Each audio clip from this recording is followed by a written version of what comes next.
El pescador y su alma. Cada tarde, el joven pescador iba al mar y lanzaba sus redes al agua. Cuando el viento soplaba desde la tierra, no pescaba nada, o en el mejor de los casos, muy poco, pues un viento áspero y violento levantaba y producía olas embravecidas. Cuando el viento soplaba desde la costa, en cambio, los peces subían desde las profundidades y se metían en sus redes, y él podía llevarlos al mercado y venderlos. Todas las tardes salía al mar. Una noche, la red pesaba tanto que apenas pudo subirla a la barca. Entusiasmado, se dijo a sí mismo: «He pescado todo un ejército de peces, o he atrapado a un monstruo marino que incluso la reina deseará ver». Tiró con todas sus fuerzas y sus venas, como las líneas azules en las jarras de bronce, se levantaron en sus brazos. Poco a poco fue acercándose al círculo de corchos de la red, que por fin se elevó hasta la superficie del agua. Pero allí no había ningún pez ni monstruo, sino una sirenita que dormía profundamente. Su cabellera era un ensortijado de oro mojado, formado por delicadas y finas hebras doradas. Su cuerpo era blanco como el más puro marfil, y su cola era de plata y nácar, por donde el mar se enroscaba en tirabuzones. Sus orejitas eran como conchas marinas, y sus labios, perfilados y robustos, auténticos corales marinos. Las olas golpeaban en sus senos ondulados y fríos, y la sal resplandecía sobre sus párpados. Era tan hermosa que, al verla, el pescador quedó absorto. Luego de acercar la red, se inclinó sobre la borda y la atrajo a sus brazos. Pero no bien la tocó, ella se echó a gritar como una gaviota asustada. Estaba despierta y lo miraba con sus ojos color malva. Completamente aterrorizada, forcejeó para escapar, pero él la abrazó y no la dejó marchar. Al verse prisionera del pescador, la sirenita se echó a llorar y dijo: «Déjame ir, te lo ruego. Soy la única hija del rey que es anciano y está solo». El joven respondió: «Te dejaré marchar con una sola condición. Siempre que te llame, vendrás a cantarme. A los peces les encanta escuchar las canciones marinas, y así mis redes estarán llenas». «¿Juras que me soltarás si te hago esa promesa?», preguntó la sirena. «Sí, te dejaré ir», dijo el joven pescador. Entonces ella hizo la promesa. Quedó pactada con el antiguo juramento de los hijos del mar. Él le soltó los brazos y ella se sumergió en el agua, presa de un extraño temor. Cada tarde, el pescador iba mar adentro y llamaba a la sirena, que salía del agua y cantaba para él. Los delfines nadaban a su alrededor y las gaviotas giraban sobre su cabeza. Sus canciones eran maravillosas. Estas contaban las historias de los hombres de mar, que llevaban sus rebaños de cueva en cueva, de gruta en gruta, cargando sus pequeños animales. También hablaba sobre los tritones, que tienen largas barbas verdes y pechos peludos, y soplan caracolas retorcidas cuando pasa el rey. Sobre el palacio del rey, que está hecho de ámbar y cuyo techo y pavimento son de esmeralda clara, y cantaba cerca de los jardines del mar, donde los grandes abanicos de coral se balancean el día entero y los peces vuelan como pájaros. Las anémonas cubren las rocas y en la arena amarilla florecen corolas rojas. Cantó acerca de las grandes ballenas, cuyas inmensas aletas y afilados colmillos descienden desde los mares del norte, de las sirenas, cuyos sensuales cantos perturban tanto a los marineros que por temor a saltar al agua y ahogarse, tienen que taparse los oídos con cera, de los barcos hundidos con sus altos mástiles, de los marineros petrificados en los cordeles y jarcias, de las sardinas entrando y saliendo por los cascos abiertos, de los percebes, esos pequeños crustáceos que son auténticos viajeros, pues se aferran a las quillas de los barcos y dan vueltas por el mundo. Y cantó de las sepias, que viven en los acantilados y logran que la noche llegue cuando se les antoja, pues extienden sus largos tentáculos como sábanas negras.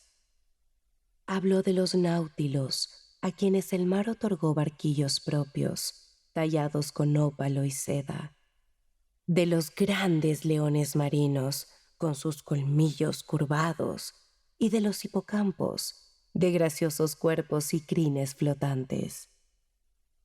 Y mientras cantaba, los atunes subían desde las profundidades para escucharla. El pescador echaba sus redes y los atrapaba o los atravesaba con un arpón cuando eran muy grandes. Y cuando la barca estaba repleta, la sirena se hundía nuevamente en el reino de su padre. Sin embargo, no volvió a permitir que el pescador la tocara. Se mantenía alejada, al margen del barco. A menudo él la llamaba y le suplicaba, pero ella se negaba. Y cuando intentaba capturarla, ella se zambullía en el agua y él no volvía a verla en todo el día. Era tan dulce la voz de la sirena que a veces olvidaba sus redes e incluso su embarcación. Los atunes pasaban en bancos, pero él no les prestaba atención. Su arpón se volvió inútil y sus cestas de mimbre estaban vacías. Boquiabierto y con los ojos maravillados, el pescador se sentaba ocioso en su barco y escuchaba, hasta que las brumas se deslizaban a su alrededor y la luna teñía de plata su cuerpo moreno. Una noche la llamó y le dijo: «Sirena, te amo. Seamos novios». Pero ella negó con la cabeza. «Tienes un alma humana», respondió. «Solo podría ser tuya si te desprendieras de tu alma». El joven pescador pensó: «¿De qué me sirve mi alma? No puedo verla, no puedo tocarla, no la conozco. Puedo despedirme de ella y ser feliz». Y de sus labios brotó un grito de alegría. Poniéndose de pie, tendió los brazos a la sirena. «Renuncio a mi alma», dijo. «Serás mía y yo tuyo. Viviremos juntos en las profundidades del mar y me mostrarás esas maravillas que mencionas en tus canciones. Yo haré todo lo que desees y nuestras vidas nunca se dividirán». La sirenita rió alegremente, escondiendo el rostro entre las manos. «Pero, ¿cómo podré desprenderme de mi alma?», preguntó el joven pescador. «Dime qué debo hacer y lo haré». «No lo sé», sollozó la sirenita. «Los hijos del mar no tenemos alma». Y mirándolo con nostalgia, se hundió en lo profundo. A la mañana siguiente, cuando el sol todavía no se alzaba sobre la colina, el pescador fue a la parroquia y llamó 3 veces a la puerta. El monaguillo miró a través del postigo. Al ver de quién se trataba, descorrió el pestillo y le dijo: «Entra». Entró y se arrojó en el suelo y miró al sacerdote, que estaba leyendo la Biblia. «Padre», dijo, Estoy enamorado de una hija del mar. Mi alma me impide tenerla conmigo. ¿Cómo puedo desprenderme de ella porque ya no la necesito? ¿Qué valor tiene mi alma para mí? No puedo verla ni tocarla y tampoco la conozco. Y el sacerdote, golpeándose el pecho, respondió: ¿Estás loco o has comido alguna hierba venenosa? El alma es la parte más bella del hombre y nos fue dada por Dios para usarla noblemente. No hay cosa más preciosa que un alma humana, ni objeto terrenal que pueda compararse con ella. Vale más que todo el oro del mundo y es más preciosa que los rubíes. Por lo tanto, hijo mío, aparte ese pensamiento de tu cabeza, porque el solo hecho de considerarlo lo hace un pecado. En cuanto a los hijos del mar y los que hacen negocios con ellos, están perdidos. Son como las bestias del campo, no distinguen entre el bien y el mal. Por ellos no murió nuestro Señor Jesucristo. Al oír estas amargas palabras, los ojos del joven pescador se llenaron de lágrimas. Se levantó y dijo: Padre, los faunos viven en el bosque y son felices. Los leones del mar reposan en las rocas de los acantilados.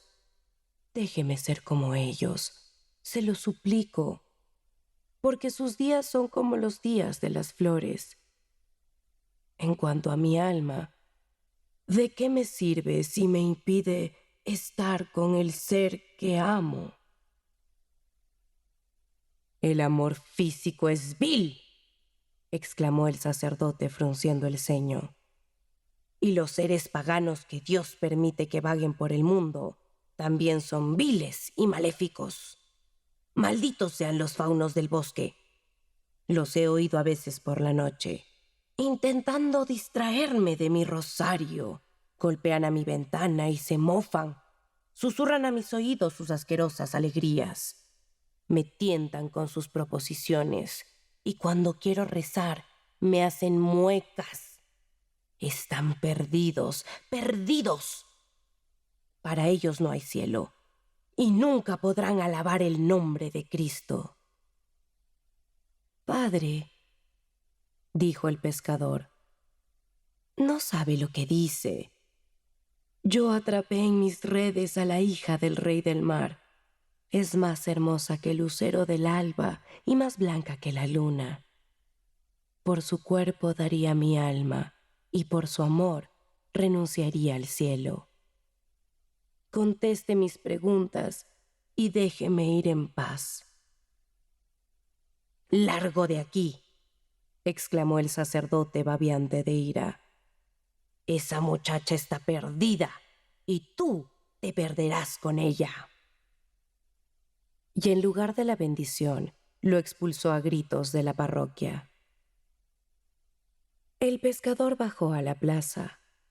Caminaba despacio y con la cabeza inclinada, afligido.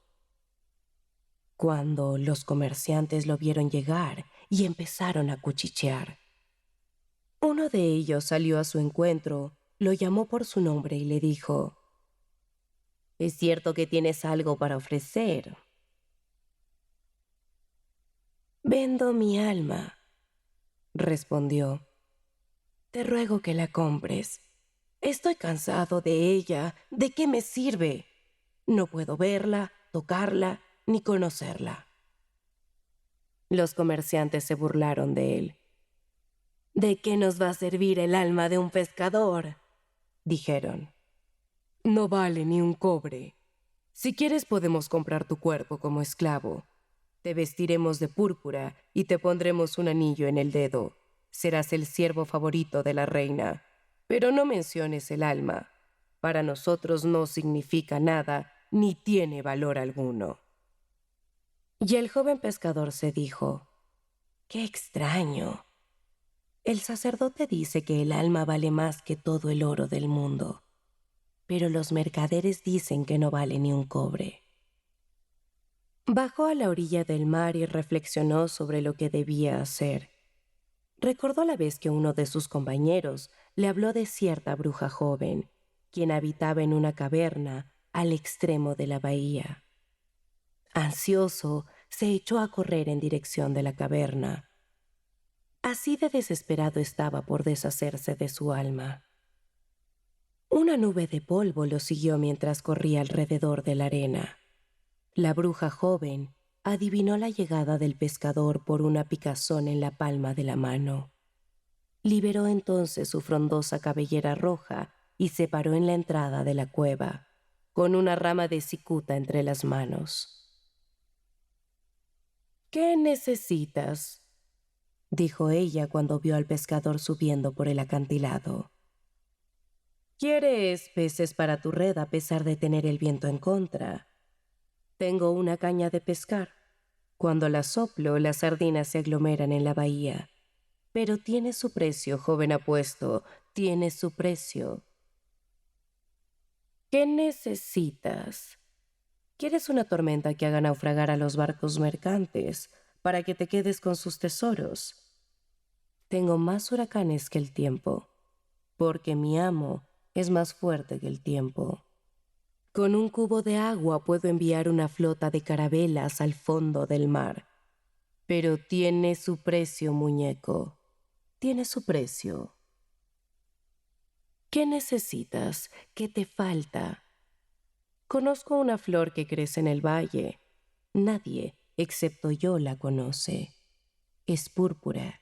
Tiene una estrella en el corazón y su jugo es tan blanco como la leche. Si rozas los labios de la reina con esa flor, ella se rendirá a tus pies. Pero tiene su precio, chico bonito. Tiene su precio. ¿Qué necesitas? Puedo machacar a un sapo y hacer sopa con él, removiéndolo con la mano de un muerto. Si le das a beber esta sopa a tu enemigo, se convertirá en una víbora ponzoñosa, y su propia madre lo matará. ¿Qué necesitas? ¿Qué te falta? Dime tu deseo y te lo daré. Pero me tendrás que pagar su precio, galán. Me tendrás que pagar su precio. Mi deseo es muy sencillo, dijo el joven pescador, pero hizo enfurecer al sacerdote de la parroquia. Es muy simple, pero los mercaderes se burlaron de mí y me lo negaron. Por eso vengo a conversar contigo, a pesar de que todos dicen que eres malvada. Cualquiera sea tu precio, te lo pagaré. Entonces dime, ¿qué quieres?, preguntó la bruja. Quiero desprenderme de mi alma, respondió el pescador. La bruja palideció y ocultó su rostro en su manto azul. Hermoso joven, dijo, eso es algo terrible. Pero él sacudió los hombros y se echó a reír. ¿De qué me sirve mi alma?, respondió. No puedo verla, no puedo tocarla, y no la conozco. ¿Qué me darás a cambio?, preguntó la bruja mirándolo con sus seductores ojos. Tengo 5 monedas de oro, dijo él, y también mis redes, la casa donde vivo y el barco en el que navego. Solo dime cómo desprenderme de mi alma y te daré todo lo que poseo. Ella se rió burlonamente de él y golpeándolo con el ramo de cicuta le dijo: «Puedo convertir las hojas secas en oro. Si quiero, puedo convertir los rayos de la luna en plata. Mi amo es más rico que todos los reyes del mundo».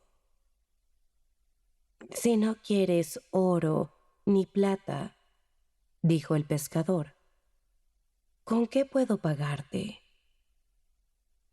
La bruja le acarició el cabello con sus manos blancas y finas. «Tendrás que bailar conmigo, muñeco», murmuró sonriéndole coquetamente. «¿Solo bailar contigo?», dijo el joven asombrado. «Solo eso», dijo la bruja. Él respondió: «En cuanto se ponga el sol, donde nadie nos vea, bailaremos juntos. Después de haber bailado, me dirás lo que quiero saber». Ella negó con la cabeza. «Cuando salga la luna, cuando salga la luna». Entonces miró a su alrededor y se puso a escuchar. Un pájaro azul salió chillando desde su nido y voló en circuito sobre las dunas. La bruja extendió la mano, lo atrajo hacia sí y, acercando sus labios, le susurró al oído: «Esta noche vendrás a la cima de la colina. Es sábado y mi amo estará allí». El pescador se sobresaltó, la miró y ella mostraba los dientes. Se echó a reír. «¿Quién es tu amo?», dijo. «Eso no debe importarte», respondió la bruja. «Ven esta noche y espérame a la sombra del espino blanco. Si intenta morderte un perro negro, golpéalo con una vara de sauce y se irá. Si te habla un búho, no le respondas. Estaré contigo cuando la luna llegue al cenit y bailaremos juntos sobre la hierba». «Pero, ¿juras decirme cómo podré desprenderme de mi alma?», preguntó. Ella se puso al sol y el viento agitó sus cabellos rojos. «Lo juro por las pezuñas de la cabra», dijo. «Eres la mejor de las brujas», exclamó el pescador. «Esta noche bailaré contigo en la cima de la colina. Hubiera preferido darte oro o plata, pero por poco que sea tu precio, lo tendrás». Se quitó la gorra, hizo una reverencia y salió corriendo hacia la ciudad, exultante de alegría. La bruja lo observó mientras se iba. Cuando desapareció de su vista, entró en su cueva.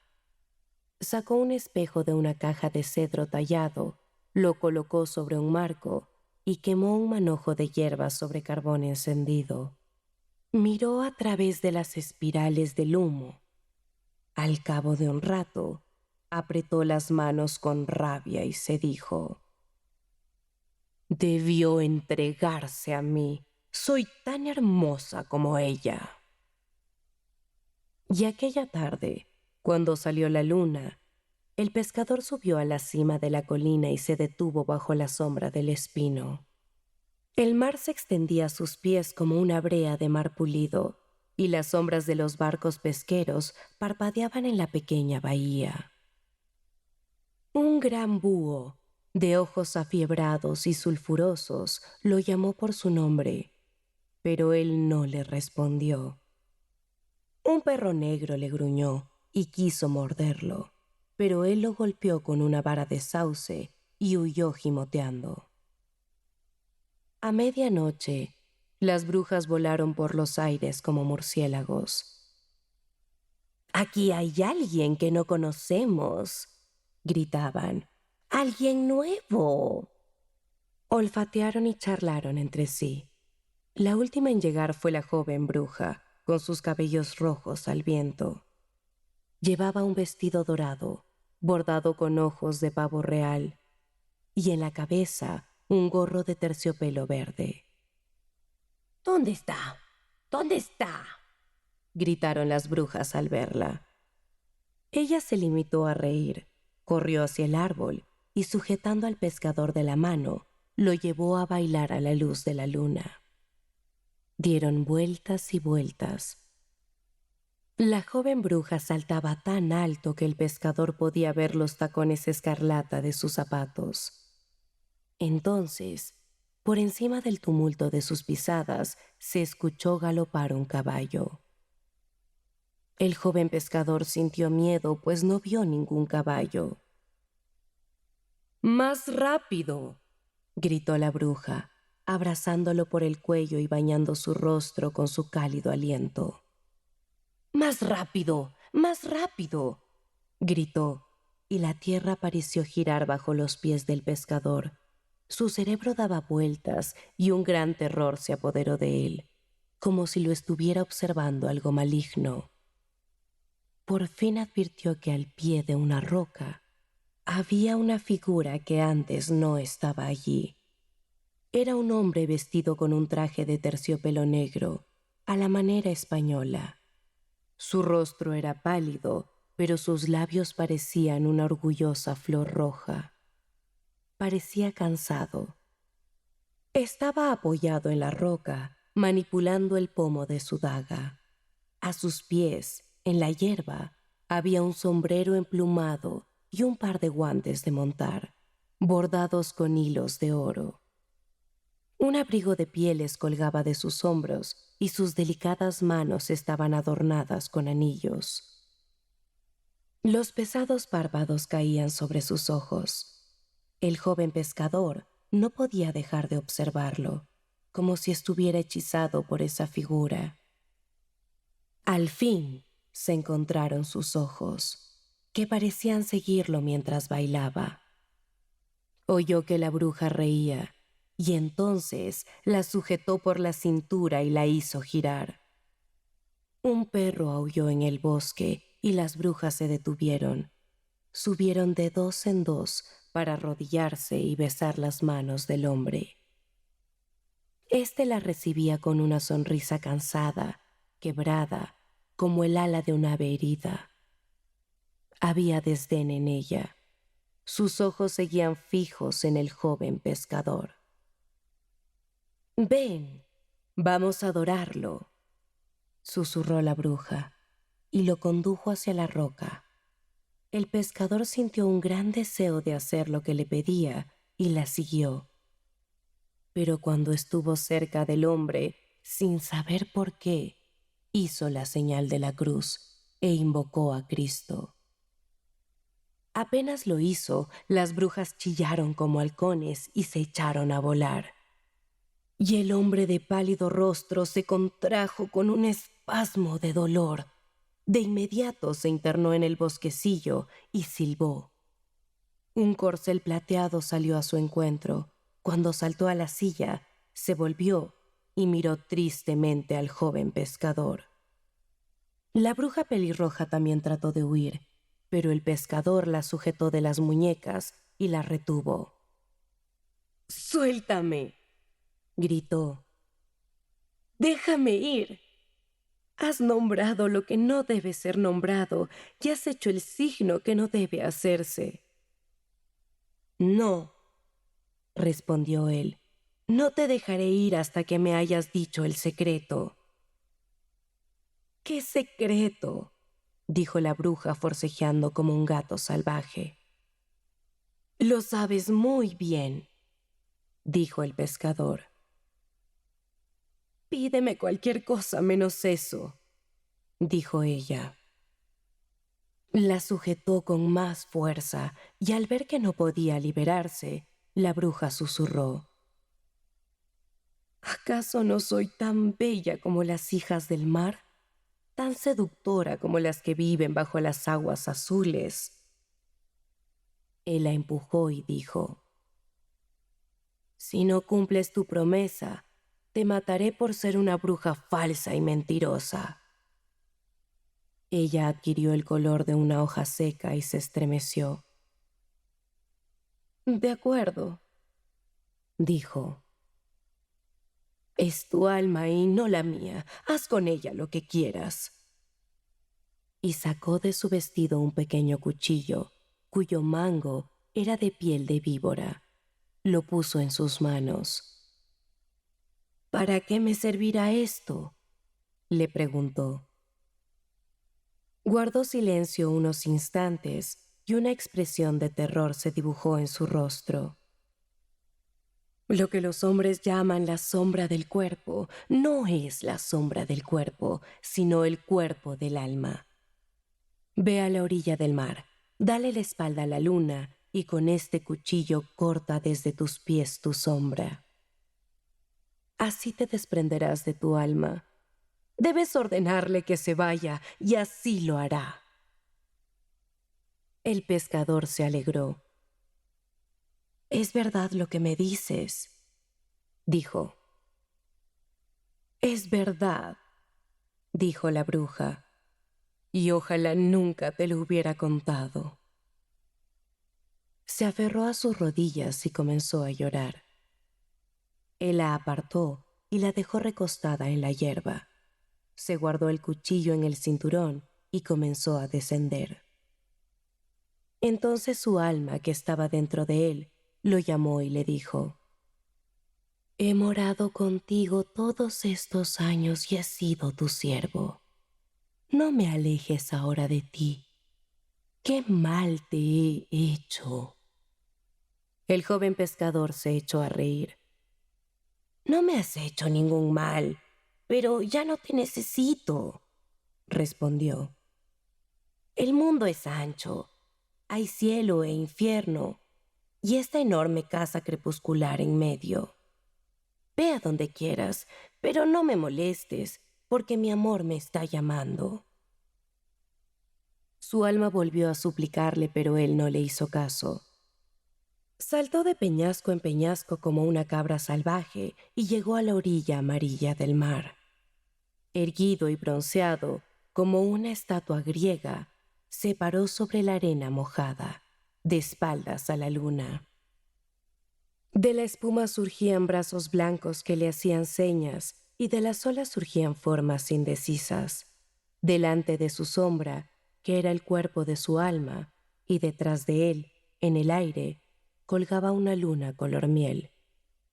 Su alma le dijo: «Si en verdad vas a desprenderte de mí, no me quites el corazón. El mundo es cruel. Dame tu corazón para que me lo lleve conmigo».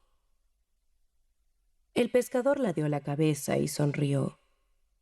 «¿Con qué voy a amar a mi amor si te doy mi corazón?», dijo. «Ten piedad», dijo su alma. «El mundo es muy cruel y tengo miedo». «Mi corazón le pertenece a ella», respondió. «Es hora de que te vayas». «¿Y acaso yo no tengo derecho a amar?», preguntó su alma. «Vete ya», gritó él. «No te necesito más». Entonces empuñó el cuchillo y cortó la sombra alrededor de sus pies. La sombra, como un pedazo de tela, se levantó. Era idéntica a él. Dando un paso atrás, el pescador volvió a guardar el cuchillo en el cinturón. Un profundo temor invadió las comisuras de su ser. «Vete, por favor», susurró. «No quiero ver tu rostro nuevamente». «Lo siento, pero tendremos que volver a vernos», dijo su alma. Su voz era grave y llorosa y sus labios apenas se movían. «¿Por qué tendríamos que encontrarnos de nuevo?», dijo el pescador. «¿Me seguirás en las profundidades del mar?». «Todos estos años vendré a este mismo lugar y te llamaré», dijo el alma. «Puede ser que me necesites». «¿Para qué te necesitaría?», protestó el joven pescador. «En fin, haz lo que quieras». Y se zambulló en las aguas. Los tritones hicieron sonar sus cuernos y la sirenita salió a su encuentro. Lo envolvió con sus brazos y unió sus labios con los del pescador. Y el alma se detuvo en la playa solitaria y los observó, y cuando se hundieron en el mar, se alejó llorando. Pasado un año, el alma bajó a la orilla y llamó al joven pescador, quien emergió de las profundidades. «¿Por qué me llamas?», dijo. Y el alma respondió: «Deseo hablar contigo, porque he visto cosas maravillosas». Se acercó, se recostó en el agua, apoyó la cabeza y escuchó. Y el alma entonces le dijo: «Cuando me dejaste, busqué el oriente y viajé. Del oriente viene toda la sabiduría. Viajé 6 días y en la mañana del 7.º día llegué a una colina, en el país de los tártaros. Me senté en la sombra de un árbol. La tierra estaba seca y sometida por el calor. La gente iba y venía por la llanura y parecían moscas dando vueltas sobre un disco de cobre. A mediodía, una nube de polvo rojo se levantó de la llanura. Al verla, los tártaros tensaron sus arcos y montaron sus caballos, salieron al galope. Las mujeres huyeron gritando y se escondieron tras las cortinas de fieltro de sus casas. Los tártaros regresaron al anochecer. Estaban heridos y 5 de ellos murieron. Alistaron sus caballos y se alejaron a toda prisa. 3 chacales salieron de una cueva y los miraron. Luego olfatearon el aire y trotaron en dirección opuesta. Cuando salió la luna, una hoguera brillaba en la llanura. Me dirigí hacia ella. Unos comerciantes estaban sentados sobre largas alfombras. Sus camellos rumiaban detrás de ellos y sus esclavos negros estaban levantando tiendas sobre la arena. Al acercarme, el jefe de los comerciantes se levantó, desvainó su espada y me preguntó por mis negocios. Le conté que era un príncipe y que había escapado de los tártaros, que estuvieron a punto de convertirme en su esclavo. El hombre sonrió y me mostró 5 cabezas amarradas a unas cañas de bambú. Me preguntó quién era el verdadero profeta de Dios, y yo le respondí que Mahoma. Cuando oyó el nombre, se inclinó, tomó mi mano y me sentó a su lado. Luego un esclavo me trajo leche de yegua y un trozo de cordero asado. Emprendimos nuestro viaje al amanecer. Yo cabalgaba en un caballo al lado del jefe, al frente de una larga caravana. Los hombres llevaban espadas y las mulas cargaban la mercancía. Había 40 camellos y el doble de mulas. Del país de los tártaros pasamos al misterioso país de los que maldicen la luna. Vimos peludos grifos guardando su oro en las rocas blancas y a dragones escamosos durmiendo en sus cavernas. Ascendimos por las montañas conteniendo la respiración por si la nieve se desmoronaba sobre nosotros. Al cruzar los valles, los pigmeos nos bañaron con sus flechas desde los árboles, y por la noche oímos el febril candor de los salvajes. Llegamos a la tierra de los monos, y al ofrecerles fruta y otros regalos, nos dejaron pasar. Cuando llegamos a la tierra de las serpientes, les dimos leche y sangre caliente en vasijas de bronce, y también nos dejaron pasar. 3 veces llegamos a orillas del Oxus. Lo cruzamos en balsas de madera y piel curtida, mientras los caballos del río trataban de matarnos. Igual que los camellos, temblamos y apuramos el paso. Los reyes de cada ciudad nos cobraban peaje, pero nunca nos abrían sus puertas principales. Nos arrojaban pan por encima de las murallas, maíz cocido con miel y dátiles rellenos de centeno. Cuando los aldeanos nos veían llegar, envenenaban los pozos y huían a las colinas. Luchamos contra los magdenses, que nacen ancianos y cada año se hacen más jóvenes, hasta morir con la apariencia de bebés recién alumbrados. Contra los lactros, que dicen ser hijos de tigres y pintan sus cuerpos de amarillo y negro. Contra los aurantes, que entierran a sus muertos en las copas de los árboles y viven en las sombras para que el sol, su dios, no los asesine. Y luchamos contra los crimans, que adoran a los cocodrilos, a quienes alimentan con mantequilla y jarabes verdes. 1/3 de nuestra caravana murió luchando, y otro tercio murió de hambre. El resto murmuraba en mi contra y decían que les había traído mala suerte. Cogí una víbora cascabel de debajo de una piedra y dejé que me mordiera. Cuando vieron que no me pasaba nada, comenzaron a temerme. Tras 4 meses de viaje, llegamos a la ciudad de Hillel. Era una noche cerrada y el aire ardía. Cogimos las granadas maduras de un árbol, las rompimos y bebimos sus dulces jugos. Luego nos tumbamos y esperamos el amanecer. Nos levantamos y llamamos a los portones de la ciudad. Eran de bronce y tenían tallados unos dragones marinos.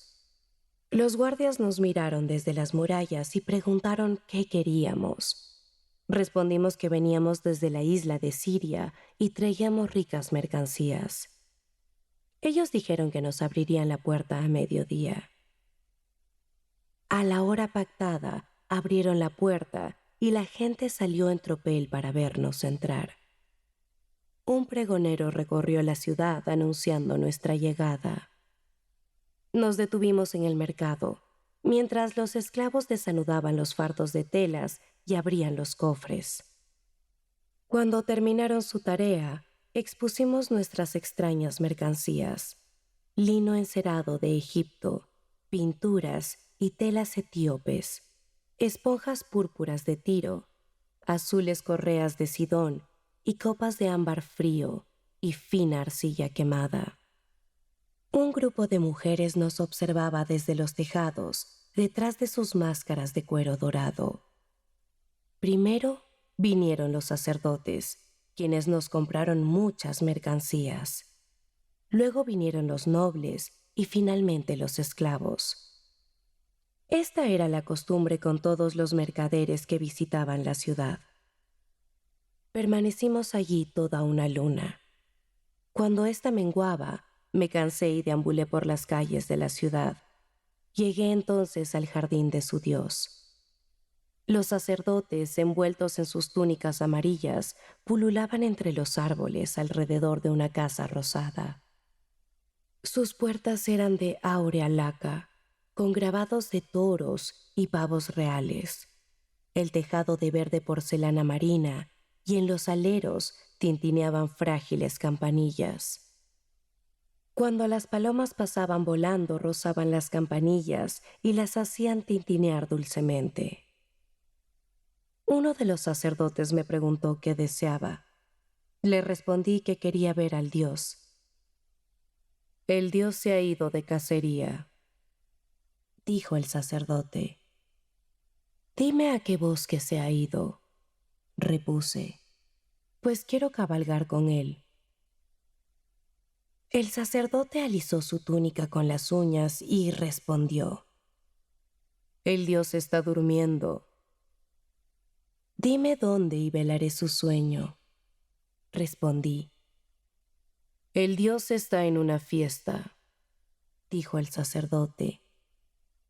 «Si el vino es dulce, beberé con él», respondí, «y si es amargo, también lo haré». El sacerdote asombrado tomó mi mano y me condujo al templo. En la primera cámara había un ídolo sentado en un trono. Estaba tallado en ébano y tenía el tamaño de un hombre. Un rubí brillaba en su frente, y a sus pies, que estaban enrojecidos por la sangre, había un cordero recién degollado. Le pregunté al sacerdote: «¿Este es el Dios?». Él me respondió: «Este es el Dios». «Enséñame al verdadero Dios», grité, «o te mataré». Y toqué sus ojos, que quedaron ciegos de inmediato. El sacerdote imploró: «Cúreme, mi señor, y le mostraré al Dios». Le soplé los ojos y recobró la vista. Temblando de pavor, el sacerdote me llevó a una tercera estancia. Allí, para mi sorpresa, no había ídolo ni imagen alguna, sino solamente un espejo redondo. Un espejo de metal, colocado encima de un altar de piedra.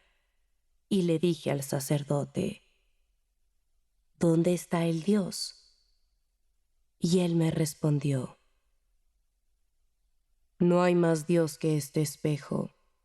Este es el espejo de la sabiduría, que refleja todas las cosas que están en el cielo y en la tierra, excepto el rostro de quien se mira en él. No lo refleja para que el que mire se convierta en sabio. Hay muchos otros espejos, pero son espejos de la opinión. Solo este es el espejo de la sabiduría, y quienes lo poseen saben y ven todo, y no hay nada que se les oculte. Quienes no lo poseen no obtienen la sabiduría. Este es el Dios al que adoramos. Miré el espejo y era tal como me había dicho el sacerdote. Hice entonces una cosa extraña. No viene al caso que te lo diga, pero en un valle que está a solo un día de camino de aquí, escondí el espejo de la sabiduría. Permíteme entrar de nuevo en ti y ser tu siervo, y serás más sabio que todos los sabios. La sabiduría será tuya. El pescador joven se echó a reír. El amor es mejor que la sabiduría, dijo, y la sirena me ama. No hay nada mejor que la sabiduría, dijo el alma. El amor es mejor, repitió el joven pescador y se sumergió en el agua. El alma se alejó llorando entre los pantanos. Al segundo año, el alma descendió a la orilla del mar y llamó al joven pescador. Este emergió de las profundidades y dijo: ¿por qué me llamas? Y el alma respondió: acércate, quiero hablar contigo, pues he visto cosas maravillosas. El joven se acercó, se tumbó y apoyando la cabeza en la mano, escuchó. Y el alma dijo entonces: cuando me dejaste, busqué el sur y viajé. De allí viene todo lo que es precioso. Recorrí los polvorientos caminos peregrinos y llegué a la ciudad de Ashter. Al séptimo día alcé mis ojos y la ciudad estaba a mis pies, en medio de un robusto valle. Hay 9 puertas en esta ciudad. Delante de cada puerta hay un caballo que relincha cuando los beduinos bajan de las montañas. Las murallas están revestidas de cobre y las torres de bronce. En cada torre hay un arquero armado. Al amanecer, golpea un gong y al atardecer, sopla un cuerno. Cuando quise entrar, los guardias me detuvieron y me preguntaron quién era. Respondí que me dirigía a la Meca, donde estaba el velo verde en el que los ángeles bordaron las letras plateadas del Corán. Se quedaron maravillados y me rogaron que pasara. Dentro de esta ciudad todo es un bazar. Debiste haber estado conmigo. En las callejuelas, los farolitos de papel revoloteaban como grandes mariposas. Cuando el viento sopla sobre los tejados, las mariposas suben y bajan como burbujas pintadas. Los mercaderes se sientan sobre alfombras de seda, llevan barbas negras y sus turbantes están cubiertos de lentejuelas doradas, hilos de ámbar y piedras de melocotón. Algunos vendían gálbano y nardo, y otros ofrecían curiosos perfumes provenientes del mar Índico. Cuando uno se detiene a hablarles, arrojan pizcas de incienso sobre un brasero y dulcifican el aire. Vi a un sirio que sostenía una vara delgada. De ella salían hilos grises de humo, y su olor, al arder, era como el de la almendra rosada. Otros vendían brazaletes de plata con turquesas incrustadas, tobilleras bordeadas de perlitas, garras de tigre engastadas en oro, pendientes de esmeralda y anillos de jade. De los fumaderos de opio llega el sonido de las mandolinas y los clientes pálidos y sonrientes miran arrobados a los transeúntes. Debiste haber estado conmigo. Los vendedores de vino se abren paso entre las multitudes, llevando en los hombros inmensos odres repletos. La mayoría vende vino de Shiraz, que es dulce como la miel. Lo sirven en copas de metal y lo cubren con rosas. En la plaza del mercado están los fruteros, que venden toda clase de manjares: higos de carne morada y magullada, sidras y manzanas brillantes, racimos de uvas blancas y naranjas de oro rojo. Una vez vi pasar un elefante. Tenía la trompa pintada de bermelón y sobre las orejas llevaba una red de seda carmesí. Se detuvo frente a una de las tiendas y empezó a comerse las naranjas. Y el dueño no hizo más que reírse. ¡Qué gente tan curiosa! Cuando están contentos, compran un pájaro enjaulado y lo liberan para sentirse más alegres. Cuando están tristes, compran espinas y se azotan para sentir más dolor. Una noche vi que unos esclavos llevaban una litera en andas. Estaba hecha de bambú y los mástiles eran de laca dorada. En la ventana colgaban finas cortinas de muselina, bordadas con diminutas perlas de semilla. Al pasar delante de mí, alguien se asomó entre las cortinas y me sonrió. Lo seguí y los esclavos, frunciendo el ceño, apresuraron sus pasos, pero no me importó. Sentía una gran curiosidad. Se detuvieron ante una casa blanca. No tenía ventanas, solo una puerta pequeñísima. Bajaron la litera y golpearon 3 veces. Un armenio vestido con caftán de cuero se asomó a la mirilla y al verlos abrió la puerta. Extendió una alfombra en el suelo y entonces la persona salió. Antes de entrar volvió a sonreírme. Nunca había visto a nadie tan pálido. Al anochecer, volví y busqué la casa, pero ya no estaba allí. Entonces supe quién era esa persona y por qué me había sonreído. Debiste haber estado conmigo. En la fiesta de la luna, el emperador salió de su palacio y entró en la mezquita.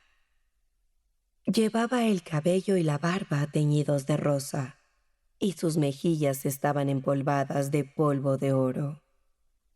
Salía de su palacio con un manto de plata y al regresar, de noche, llevaba un manto de oro. Ante su presencia la gente se arrojaba al suelo y ocultaba sus rostros, pero yo me negué a hacerlo. Me quedé junto al puesto de un vendedor de dátiles y esperé. Cuando el emperador me vio, levantó sus cejas y se detuvo.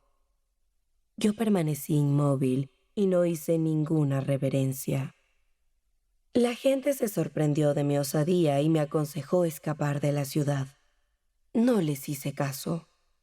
Fui a sentarme con los vendedores de imágenes y dioses extranjeros, que son abominados por su oficio.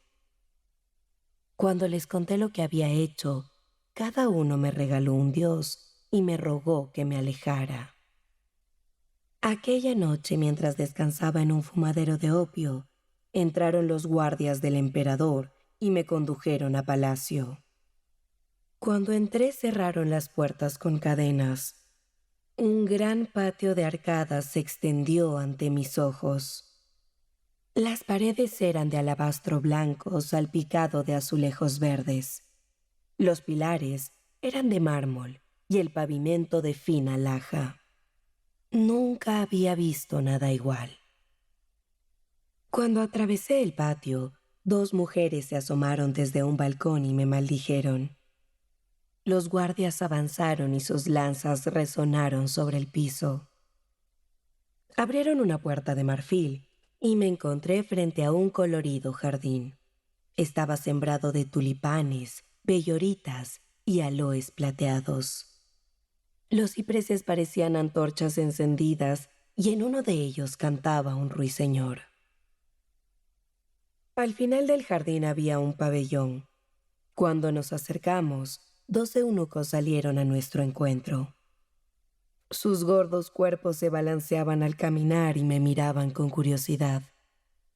Uno de ellos llamó al jefe de los guardias y le susurró algo en voz baja. El otro masticaba caramelos perfumados que extraía de una caja de esmalte lila. Al cabo de un rato, el jefe de los guardias despidió a los soldados. Volvieron a palacio mientras los eunucos los seguían. Antes de desaparecer, uno de ellos se volvió y me sonrió con maldad. Entonces el capitán de la guardia me señaló el pabellón. Caminé, aparté la pesada cortina y entré. El joven emperador estaba tumbado en un diván dorado. Tenía un águila posada en la muñeca. Detrás de él, un hermoso adolescente, desnudo hasta la cintura y con pesados pendientes, cargaba una botella de vino. Sobre una mesa junto al diván había una poderosa correa de acero. Cuando el emperador me vio, frunció el ceño y me dijo: «¿Cómo te llamas? ¿No sabes que soy el emperador de esta ciudad?». Pero yo no respondí. Señaló la correa y el adolescente la cogió. Entonces la agitó con gran violencia sobre mí. La hoja me atravesó sin causarme ningún daño. El adolescente cayó desplomado al suelo y cuando se levantó, aún le temblaban los dientes. Se escondió detrás del sofá. El emperador se levantó de un salto y cogiendo una lanza me la arrojó. La atrapé en su vuelo y la rompí en dos. Me disparó una flecha, pero levanté las manos y ésta se detuvo en el aire. Luego sacó una daga y apuñaló al adolescente para que éste no contara su deshonra. El joven se retorció como una serpiente y de sus labios brotó una espuma roja. En cuanto murió, el emperador me miró y secándose el sudor de la frente me dijo: ¿Eres acaso un profeta al que no pueden herir las flechas ni lanzas? Te lo ruego, abandona mi ciudad esta misma noche. Mientras estés aquí, ya no soy su señor. Yo le respondí: dame la mitad de tu tesoro y me iré. Me tomó de la mano y me llevó al jardín. Al verme con vida, el capitán de la guardia se asombró. Cuando me vieron los eunucos, palidecieron y se echaron a temblar como puercos en el matadero. Hay una cámara en el palacio, hecha a base de impermeable pórfido rojo. El emperador tocó una de las paredes y ésta se abrió al instante. Pasamos a un corredor iluminado con muchas antorchas. En cada lado había grandes tinajas repletas de plata. Cuando llegamos al centro del corredor, el emperador pronunció una palabra que no debe pronunciarse, y una puerta de granito se cerró tras nosotros. No podía creer lo maravilloso que era ese lugar. Había enormes conchas de tortuga bañadas de perlas y piedras lunares apiladas con rubíes rojos. El oro se guardaba en cofres de piel de elefante y el polvo de oro en frascos de vidrio. Las esmeraldas verdes estaban dispuestas sobre finas placas de marfil y en una esquina había sacos de seda egipcia. Los cuernos de marfil estaban amontonados junto a las amatistas y calcedonias. Era asombroso. Sin embargo, solo te he contado una décima parte de lo que había allí. El emperador me dijo: «Este es mi tesoro. La mitad es tuyo tal como te lo prometí. Te daré camellos y hombres, y ellos te ayudarán a llevar el tesoro a cualquier parte del mundo que elijas. Debes irte esta misma noche, pues no quiero que al salir la luz mi padre vea que hay un hombre más poderoso que yo. Yo le respondí: puedes quedarte con este gran tesoro, no lo necesito. No tomaré de ti más que el pequeño anillo que llevas en la mano. Y el emperador frunció el ceño y dijo: no es más que un anillo de cobre, no tiene ningún valor. Toma tu mitad del tesoro y vete de mi ciudad. No, respondí, solo me llevaré ese anillo de cobre. Sé lo que está escrito en él y con qué propósito. Temblando, el emperador se arrodilló y me dijo: toma todo y vete de mi ciudad. Mi mitad ahora es tuya. Entonces hice algo extraño. No viene al caso que te lo diga, pero a escasa distancia de este lugar, en una cueva secreta, escondí el anillo de las riquezas. Solo espera tu llegada. Quien posee este anillo se volverá más rico que todos los reyes del mundo. Tómalo y haz que todas las riquezas del mundo sean tuyas. Pero el joven pescador volvió a reírse. El amor es mejor que todas las riquezas, dijo, y la sirenita me ama. No hay nada mejor que la riqueza, repuso el alma. El amor es mejor, respondió el joven pescador, y se sumergió en las profundidades. Entre lágrimas, el alma se alejó por los pantanos. Al tercer año, el alma volvió a descender a la orilla del mar y llamó al joven pescador. Este emergió de las profundidades y dijo: ¿por qué me llamas? Y el alma respondió: acércate, quiero hablar contigo. He visto cosas maravillosas. Se acercó, se tumbó en el agua y apoyando la cabeza en la mano, escuchó. Entonces el alma le contó: hay una ciudad que conozco, posada junto a un río. Me senté allí, junto a unos marineros que bebían vinos de diferentes colores, y comían pan de cebada y pejerreyes servidos en hojas de laurel con vinagre. Mientras estábamos sentados y nos divertíamos, entró un anciano. Llevaba una alfombra de cuero y una mandolina de ámbar. Extendió la alfombra en el piso y rasgó con una pluma las cuerdas de su instrumento. Entonces una muchacha, cuyo rostro estaba oculto por un velo, entró corriendo y comenzó a bailar ante nosotros. Desnudos estaban sus pies y se movían sobre la alfombra como pequeñas palomas blancas. Nunca he visto nada tan maravilloso. La ciudad en la que baila está a un día de camino de aquí. Cuando el joven pescador oyó estas palabras, recordó que la sirena no tenía pies ni sabía bailar. Una gran ansiedad se apoderó de él. Pensó: solo está a un día de viaje. Luego podré volver con mi amor. Entonces se puso de pie y avanzó hacia la orilla. Cuando llegó a la arena seca, extendió los brazos a su alma. Esta dio un gran grito de júbilo y corrió a su encuentro. Entró en él, y el joven pescador vio delante, sobre la arena, esa sombra saliendo de su cuerpo.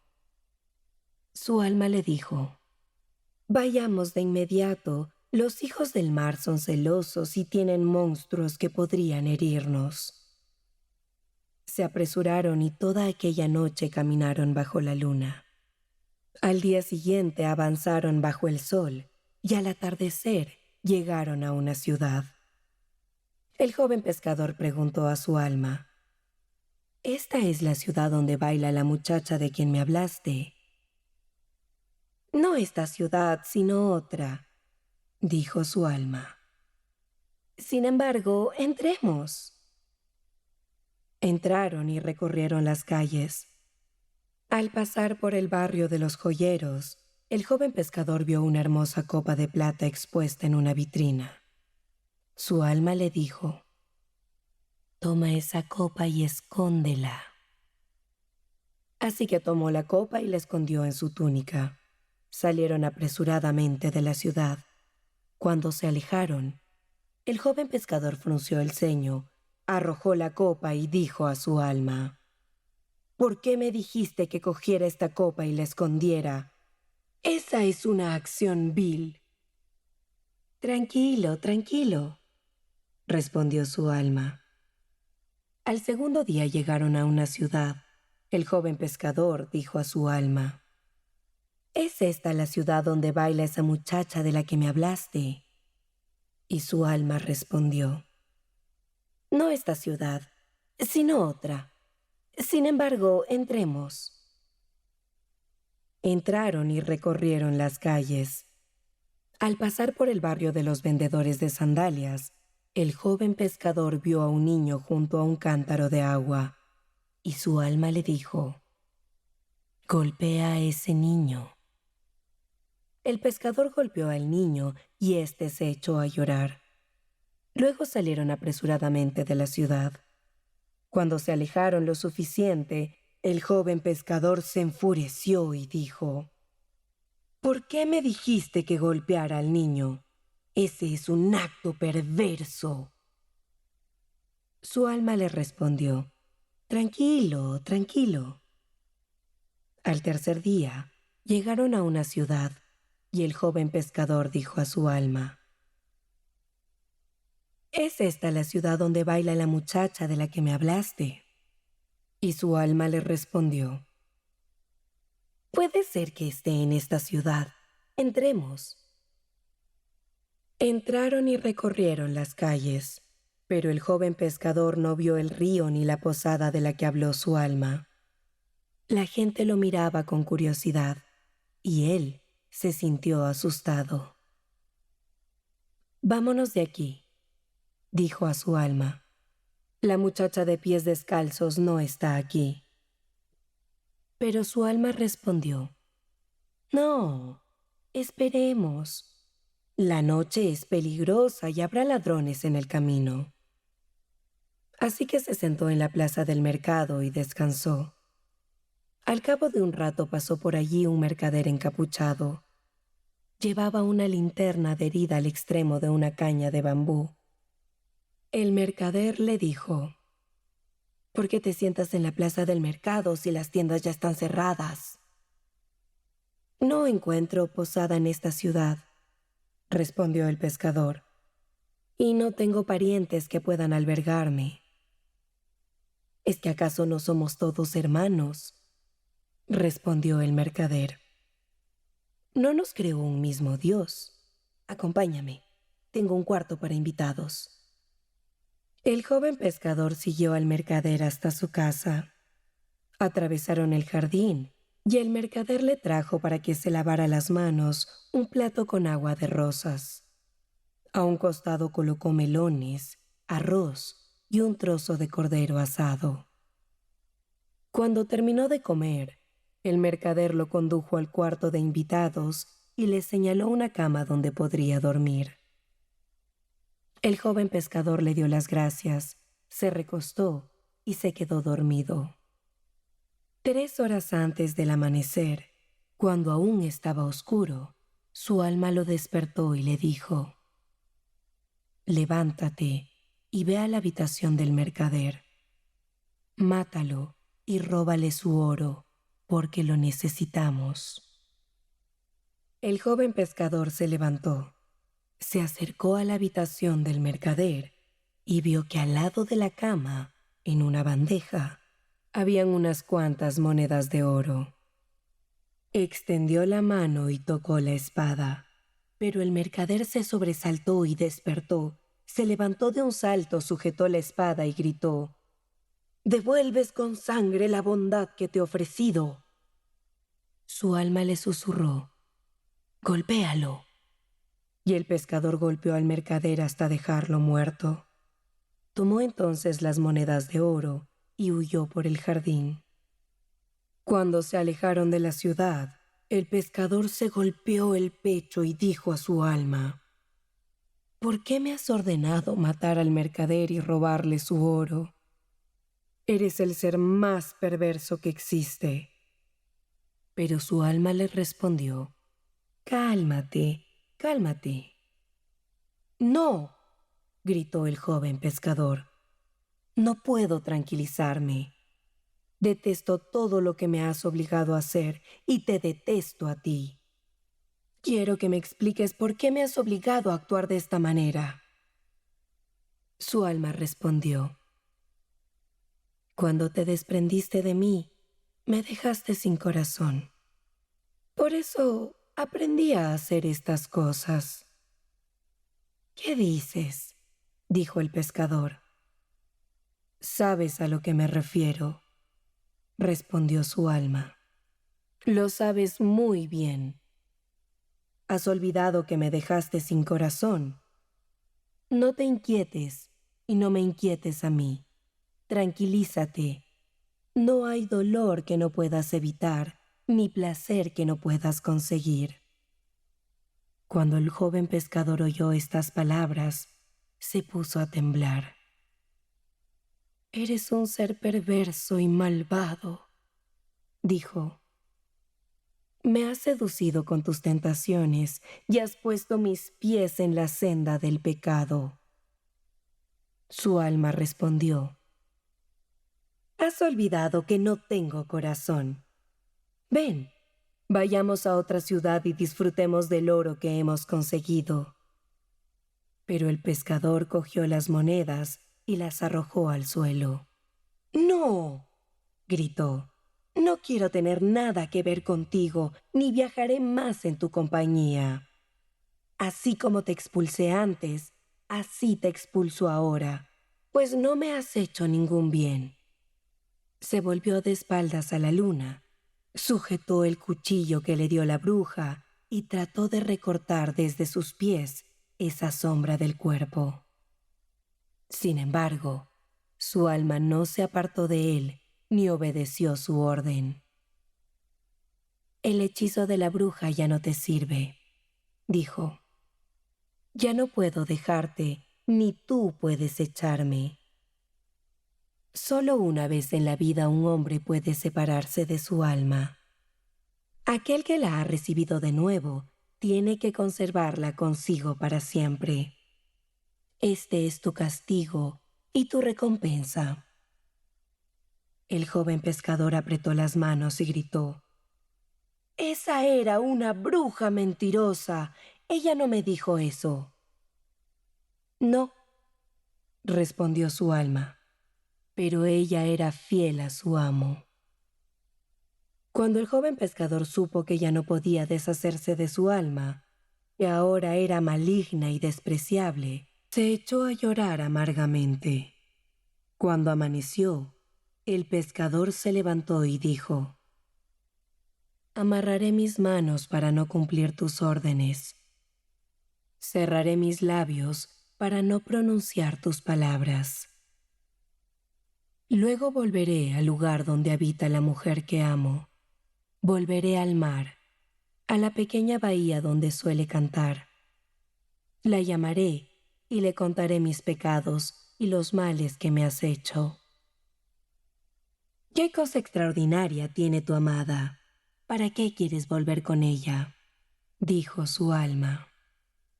Hay muchas mujeres en el mundo, mujeres más hermosas.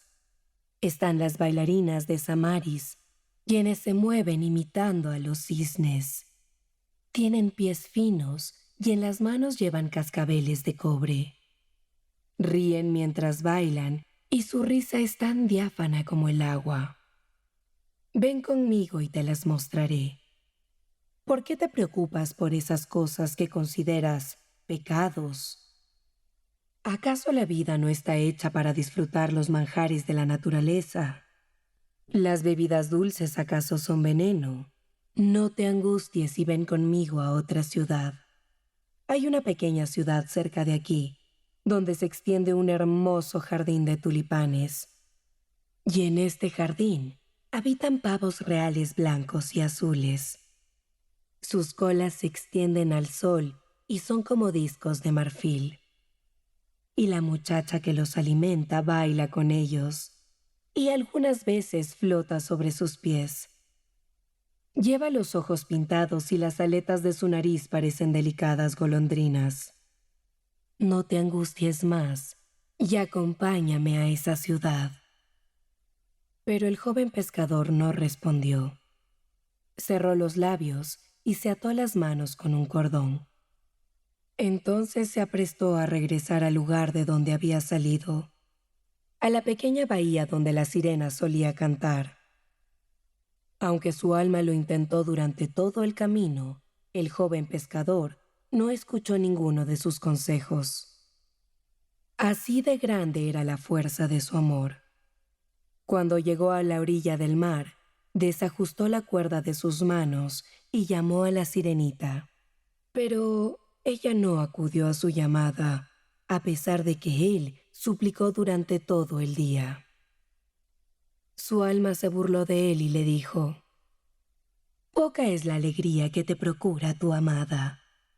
Eres como ese que, en tiempos de sequía, guarda su agua en un cántaro roto. Das lo que tienes y no recibes nada a cambio. Mejor ven conmigo. Yo sé dónde está el Valle de los Placeres y las cosas que pasan allí». Pero el joven pescador siguió sin responder. En una hendidura construyó una cabaña y allí permaneció durante un año. Cada mañana llamaba a la sirena y por la noche pronunciaba su nombre. Sin embargo, ella nunca salió a su encuentro. Aunque la buscó en las aguas verdes y en las pozas de la marea, no pudo encontrarla. Y su alma, insistente, nunca dejó de tentarlo y de susurrarle cosas terribles. Pero no consiguió convencerlo. Así de grande era la fuerza de su amor. Cuando terminó el año, el alma pensó: «He tentado a mi amo con el mal y su amor es más fuerte que yo. Ahora lo tentaré con el bien y puede ser que regrese conmigo». Se dirigió al pescador y le dijo: «Te he contado sobre los placeres del mundo y no me has hecho caso.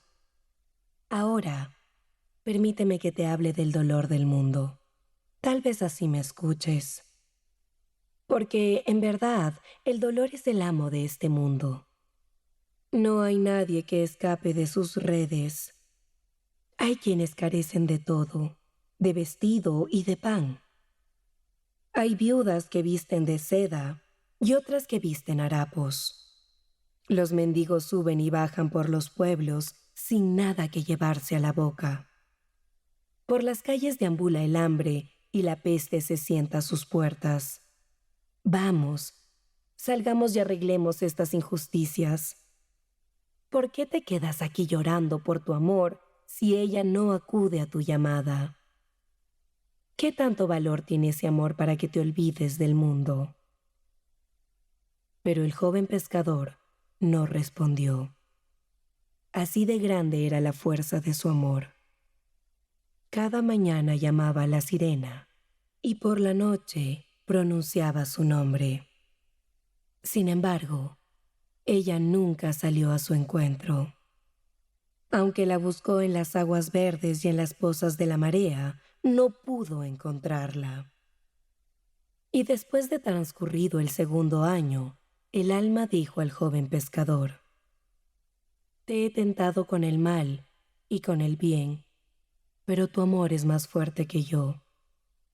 Por eso, no te tentaré más. Te ruego que me permitas entrar en tu corazón para que seamos uno solo, como antes». «Puedes entrar», dijo el joven pescador. «Debiste sufrir mucho en los días que vivías sin corazón». «Pobre de mí», exclamó su alma. No hay sitio para mí en tu corazón, pues está repleto de amor. Quisiera poder ayudarte, dijo el joven pescador. En ese instante, un gran grito llegó del mar. Era del tipo de grito que escuchan los hombres cuando muere un hijo del mar. El pescador se levantó de un salto, abandonó su casa y corrió a la orilla. Las sombrías olas llegaron hasta la arena, llevando una carga más blanca que la plata. Era blanca como el oleaje y se agitaba como una flor. El oleaje la arrastró entre las olas, la espuma la envolvió y la orilla la recibió. Entonces el joven pescador vio el cuerpo muerto de la sirenita. Lloró como si le hubieran asestado una puñalada. Se arrojó a la arena, la besó en los labios y jugueteó con el ámbar húmedo de su cabellera. La estrechó fuertemente entre sus brazos morenos. Salada era la miel de su cabello y, sin embargo, la saboreó con amarga alegría. Y habló con el cadáver. En las conchas de sus orejas vertió el amargo vino de su historia. Sujetó su cuello y tocó el fino arco de su garganta. Amarga fue su alegría y su dolor se empapó de una extraña plenitud. El mar se balanceaba sobre ellos y la espuma gemía como un leproso. El agua se aferraba a la orilla con sus largas garras. Desde su palacio, el rey del mar soltó un grito de lamento, y los tritones soplaron roncamente sobre sus cuernos. «Huye», dijo su alma. «El mar se acerca, y si te quedas te matarán. Huye. Temo por ti. Tu corazón está cerrado para mí debido a la grandeza de tu amor. Huye a un lugar seguro. ¿O es que quieres enviarme al otro mundo sin corazón?» Pero el joven pescador no escuchó a su alma. Llamaba a la sirenita y le decía: «El amor es mejor que la sabiduría. Es más precioso que los tesoros del mundo, más hermosos que los pies de una bailarina. Los fuegos no pueden consumirlo, ni las aguas apagarlo. Te llamé y no acudiste a mí. Oíste tu nombre, pero no hiciste caso. Te abandoné y vagué muy lejos de ti. Sin embargo, tu amor siempre estuvo conmigo. Siempre fue fuerte y prevaleció, a pesar de que he mirado el mal y el bien del mundo. Ahora has muerto, y yo también moriré contigo». Su alma le rogó que huyera, pero él se negó. Así de grande era su amor. Entonces el mar lo cubrió con sus olas salvajes. Cuando supo que el fin estaba cerca, besó los fríos labios de la sirena, y su corazón terminó de romperse. Como el corazón se rompió por la plenitud de su amor, el alma encontró una puerta y entró. Una vez más, como en el pasado, fue uno solo con el pescador. El mar terminó de cubrir al pescador con sus olas. Por la mañana, el sacerdote salió a bendecir el mar, que estaba muy agitado. Iba con monjes y músicos, todos envueltos en una nube de inciensos y cánticos. Cuando el sacerdote llegó a la orilla, vio el cuerpo del joven pescador que yacía entre el oleaje. En sus brazos estaba el cuerpo de la sirenita. Frunciendo el ceño, se persignó y dijo en voz alta: «No bendeciré el mar ni nada de lo que haya en él. Malditos sean los hijos del mar y todos los que hacen tratos con ellos. En cuanto a ese que abandonó a Dios por amor, recojan su cuerpo y el cuerpo de su amante impía y entiérrenlos al final del campo de retamos. No pongan ninguna marca sobre ellos, ni señal de ningún tipo, para que nadie pueda saber el lugar de su descanso. Si malditos fueron en vida, malditos serán en su muerte. Las personas del pueblo siguieron sus órdenes, y en la esquina del campo de retamos, en un sitio donde no crecía hierba, cavaron una fosa y depositaron sus cuerpos. Al tercer año, durante un día de fiesta, el sacerdote subió a la capilla para hablarle al pueblo sobre las heridas del Señor y la ira de Dios. Después de vestirse, entró y se inclinó ante el altar. Entonces vio que el lugar estaba cubierto de extrañas flores fragantes que nunca antes había visto. Eran flores muy singulares, y su rara belleza lo turbó. Su aroma era dulce y le traían recuerdos repletos de nostalgia. Se sintió alegre sin saber por qué. Y después de realizar las liturgias, echar incienso en la parroquia y comer la hostia divina, comenzó a hablar al pueblo. Se había propuesto hablar de la cólera divina, pero estaba turbado por la belleza de las flores blancas. Y otras palabras vinieron a sus labios. No habló de la ira de Dios, sino del Dios cuyo nombre es amor. ¿Y por qué hablaba así? No lo sabía. Y cuando terminó de dar su prédica, el pueblo lloró y el sacerdote volvió a la sacristía. Sus ojos estaban inundados de lágrimas. Entraron los monaguillos y comenzaron a desvestirlo. Le quitaron todas las piezas del traje, pero se mantenía estático. Cuando terminaron de desvestirlo, él los miró y les dijo: ¿Qué son esas flores que están sobre el altar? ¿De dónde vienen? Y ellos le respondieron: No sabemos qué flores son, pero provienen del campo de retamos. Temblando, el sacerdote retornó a su casa y oró. Y por la madrugada, cuando aún estaba amaneciendo, salió en compañía de monaguillos, músicos, incensarios y toda una gran muchedumbre. Llegó a la orilla del mar y bendijo todas las cosas salvajes que habitan en él. Bendijo a los tritones, a las pequeñas criaturas que bailan en el bosque y a los seres de ojos brillantes que espían desde las hojas. Bendijo todas las cosas del mundo y la gente se llenó de alegría y asombro. Sin embargo, nunca más crecieron flores en ningún rincón del campo de retamos. El campo permaneció estéril como antes. Los hijos del mar tampoco volvieron a entrar en la bahía como acostumbraban, porque decidieron trasladarse a un área más pura del océano. Un árbol de Navidad y una boda. El otro día vi una boda... Pero no, mejor te cuento lo del árbol de Navidad.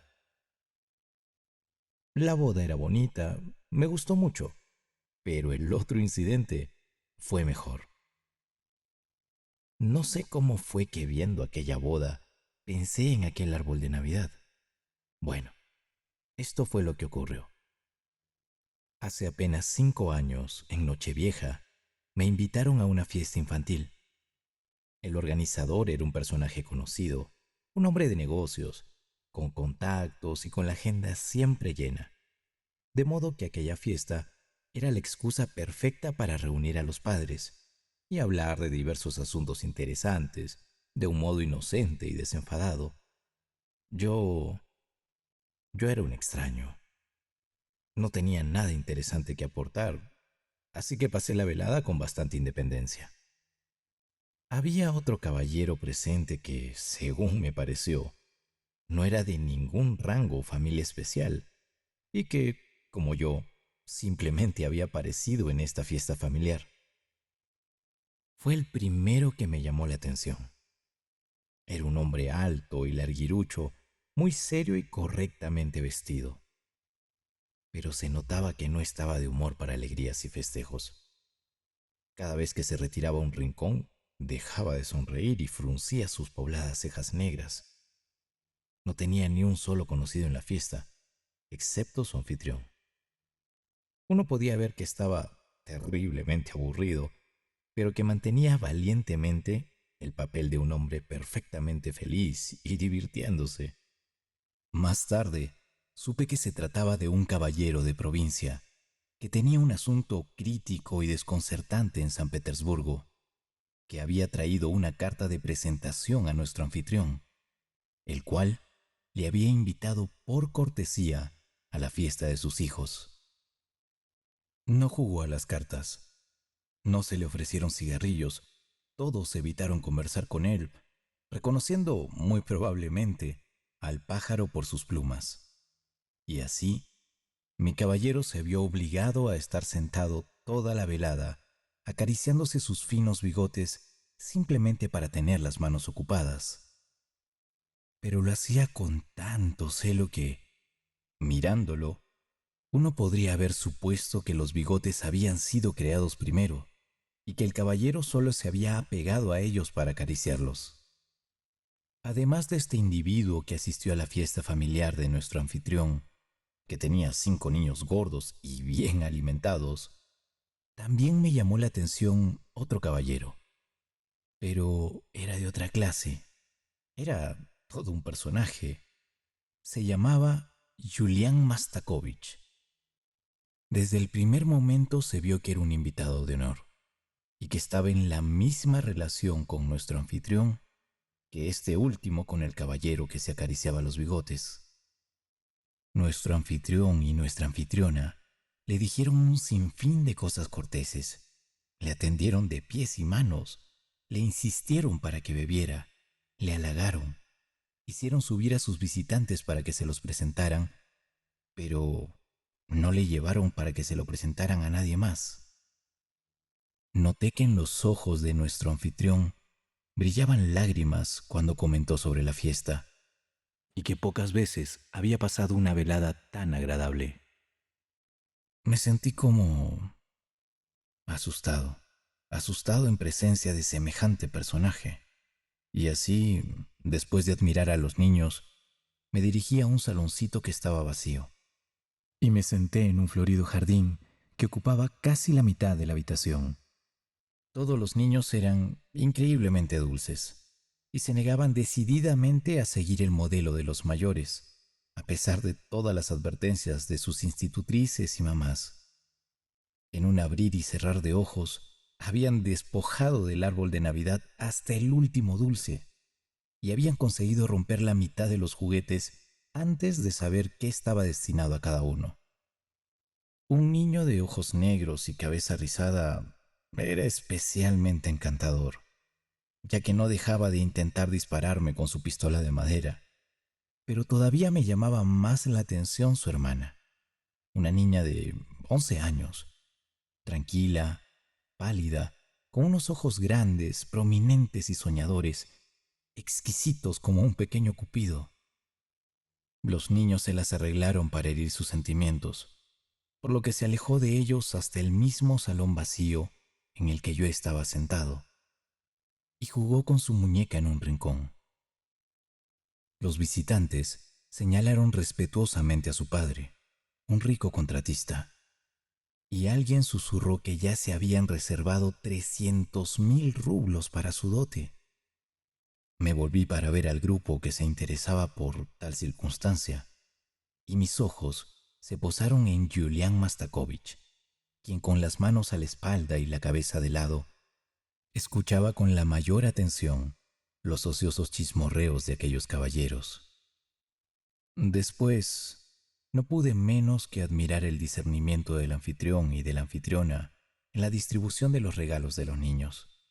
La niña, que ya tenía una parte de 300.000 rublos, recibió la muñeca más cara. Luego, siguieron regalos de valor decreciente según el rango de los padres de estos niños felices. Finalmente, el niño de grado más bajo, un chiquillo delgado, pecoso y pelirrojo de 10 años, no recibió más que un libro de cuentos sobre las maravillas de la naturaleza, de las lágrimas de devoción y cosas por el estilo, sin dibujos, ni siquiera xilografías. Era el hijo de una viuda pobre, la institutriz de los niños de la casa, un chiquillo oprimido y asustadizo. Iba vestido con una chaqueta corta de naquín inferior. Después de recibir su libro, se paseó largo rato entre los demás juguetes. Ansiaba jugar con los otros niños, pero no se atrevía. Era evidente que ya sentía y comprendía su posición. Me encanta observar a los niños. Sus primeras aproximaciones independientes a la vida son sumamente interesantes.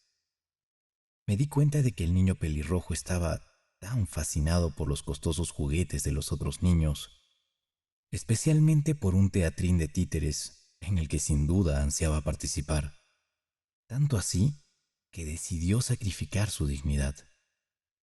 Sonrió y se puso a jugar con los otros niños. Regaló su manzana a un chiquillo de cara gorda que llevaba ya un montón de golosinas pegadas en un pañuelo de bolsillo, e incluso se atrevió a cargar a otro niño a la espalda, simplemente para no ser rechazado del teatro.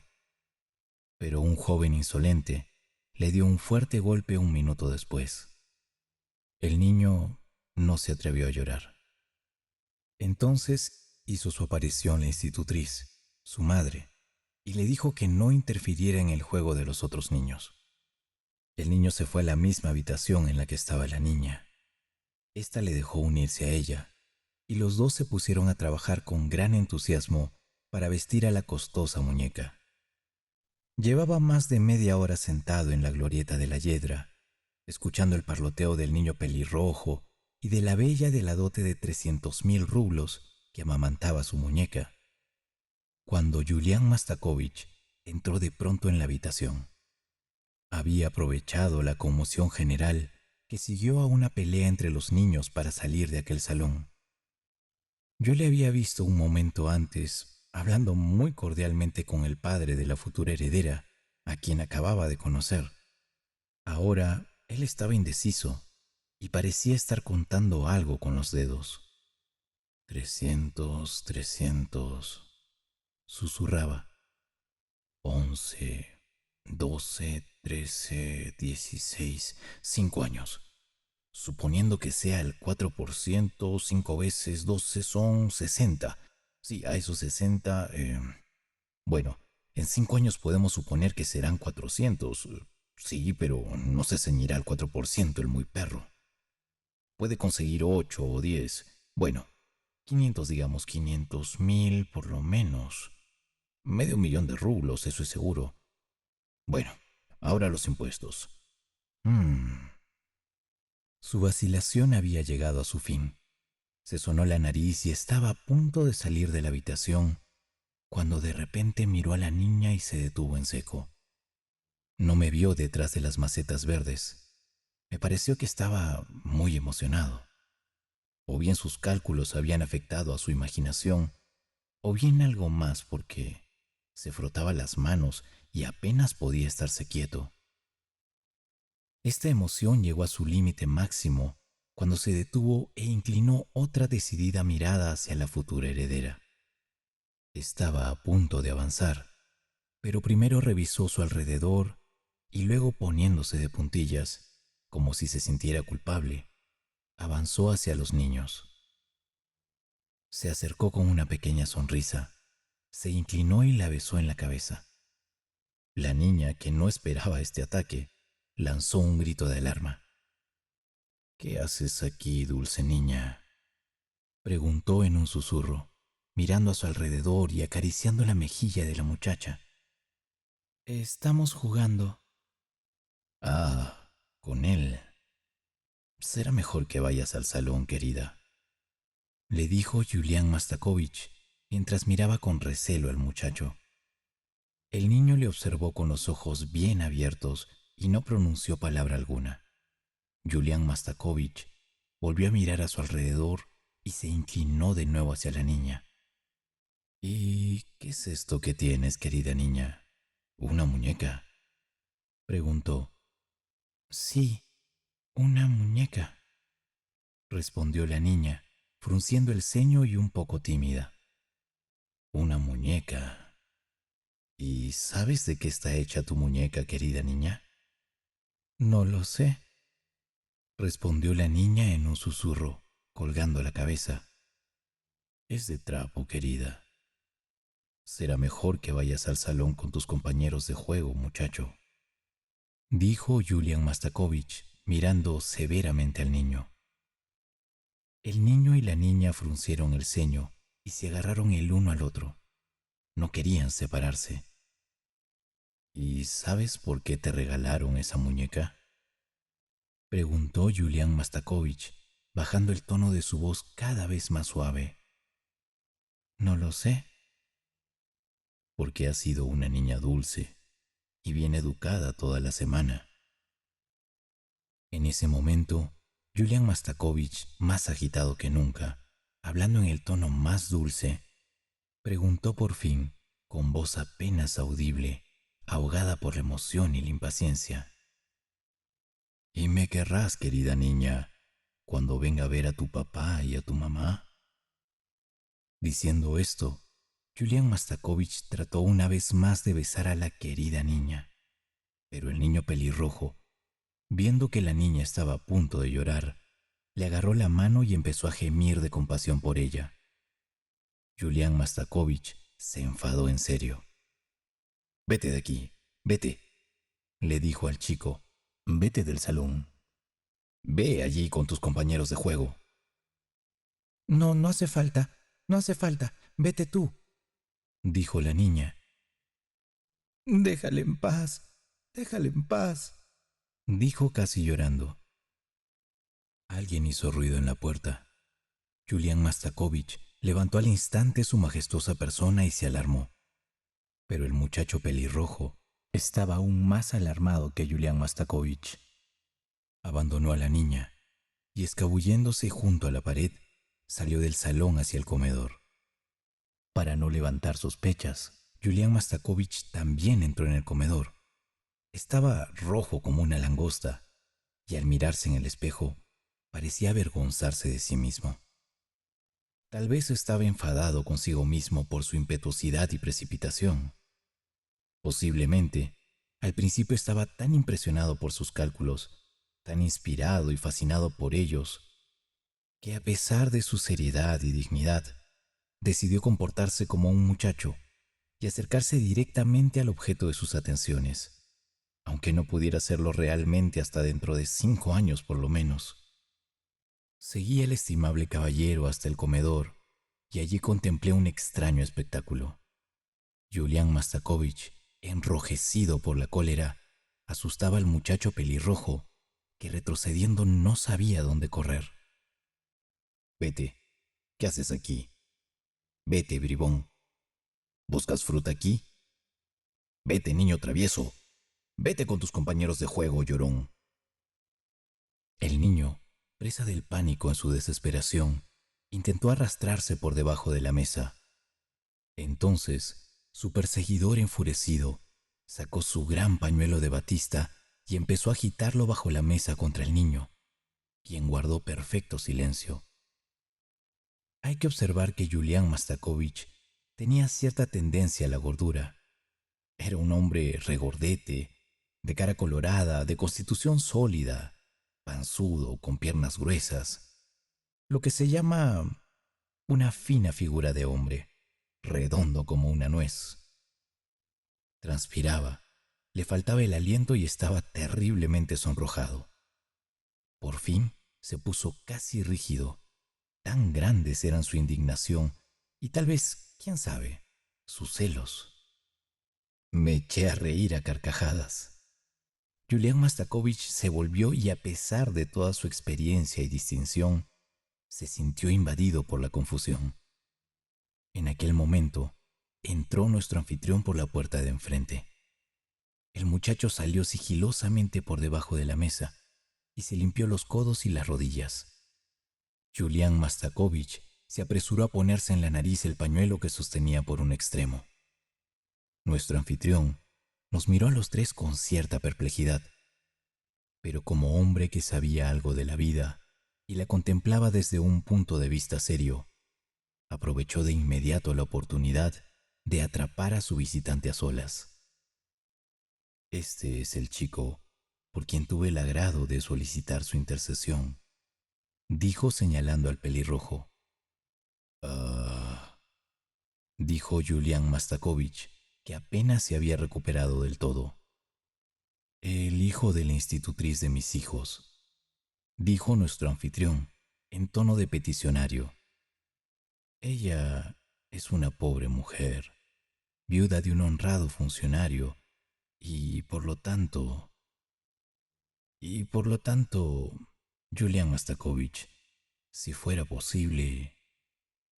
Oh, no, no, se apresuró a contestar Julián Mastakovich.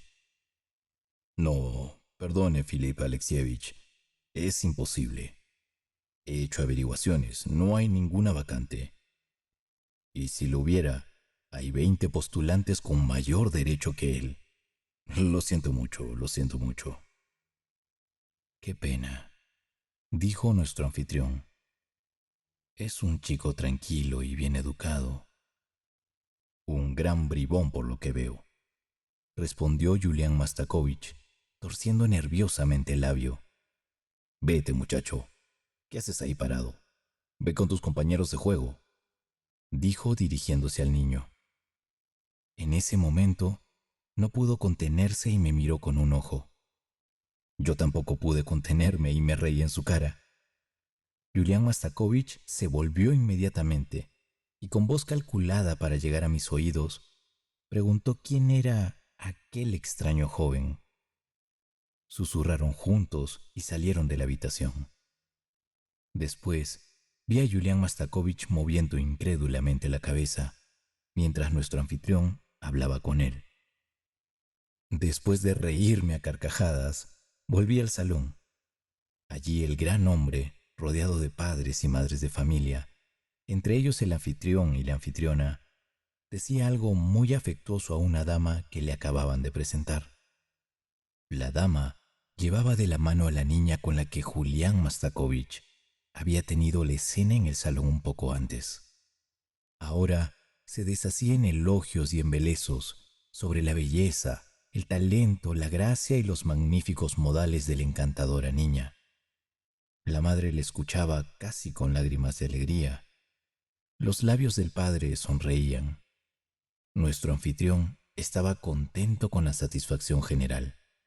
De hecho, todos los invitados estaban muy complacidos. Incluso los juegos de los niños fueron controlados para que no entorpecieran la conversación. Toda la atmósfera estaba saturada de reverencia. Después, oí a la madre de la interesante niña, profundamente conmovida, suplicar a Julián Mastakovich con frases cuidadosamente escogidas que le hiciera el honor especial de concederles el precioso regalo de su amistad. Y oí con qué afectuoso placer Julián Mastakovich aceptaba la invitación, y cómo después los invitados se alejaban dispersándose en diferentes direcciones con el mayor recato, haciéndose unos a otros los comentarios más conmovedores y halagadores sobre el contratista, su esposa, su hijita y sobre Julián Mastakovich en particular. ¿Está casado ese señor?, pregunté casi en voz alta a uno de mis conocidos que estaba más cerca del susodicho. Y Julián Mastakovich me lanzó una mirada punzante y vengativa. No, respondió mi conocido, mortificado hasta el fondo de su corazón por la torpeza de la que yo había sido intencionalmente culpable. Últimamente he pasado por delante de cierta iglesia. Me llamó la atención la multitud de gente en carruajes. Oí hablar de la boda. Era un día nublado, empezaba a caer llovizna. Me abrí paso entre la muchedumbre a la puerta y vi al novio. Era un hombre regordete, bien alimentado, redondo y barrigón, muy bien vestido. Iba de un lado para otro dando órdenes. Por fin llegó la noticia de que llegaba la novia. Volví a abrirme paso entre el gentío y vi a una belleza maravillosa que apenas podía haber llegado a su primera estación. Pero la joven estaba pálida y melancólica. Se veía preocupada. Incluso supuse que sus ojos estaban enrojecidos por un llanto reciente. La severidad de cada rasgo de su rostro daba cierta dignidad y seriedad a su belleza. Pero a través de aquella dignidad y seriedad, a través de aquella melancolía, podía verse la mirada de una inocencia infantil, algo indescriptiblemente ingenuo y puro que parecía suplicar clemencia en silencio. La gente decía que apenas tenía 16 años.